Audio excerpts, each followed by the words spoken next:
Hello everybody from my Oxford C class for Wednesday, October 21st, 2009. This is Daryl, your teacher, and we're going to go over what we went over today on page 29. And it's right about your best vacation ever. Okay? And we could say I went to Japan in December of last year. It was fun. I went to Fukuoka, and we could say I ate sushi, and then we could say I also visited an old building, or I also visited Fukuoka Castle. That was my best vacation ever, and that's something you could do, all right? And what we have here is we have the unit wrap-up, and it's listen and check.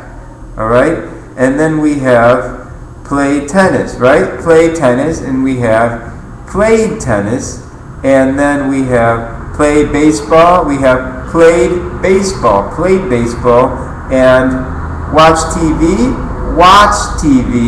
and climb a tree, climbed the tree. So we have here, he played tennis, he played baseball, he watched TV, and then we say he climbed a tree, right? So that's something you'd want to say, okay? So you have to remember the past tense you had an ED, right?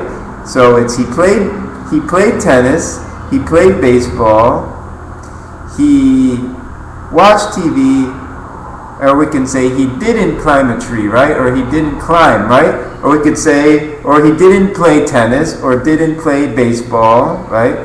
Right? Or didn't watch TV, right? Those are things that you have to remember when you're doing this, all right?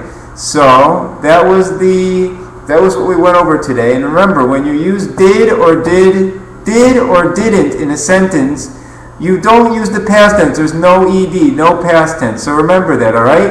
And if you remember that, you'll be on your way to speaking and writing English very well. All right? This is Daryl for Wednesday, October 21st, 2009. See you in class. Bye.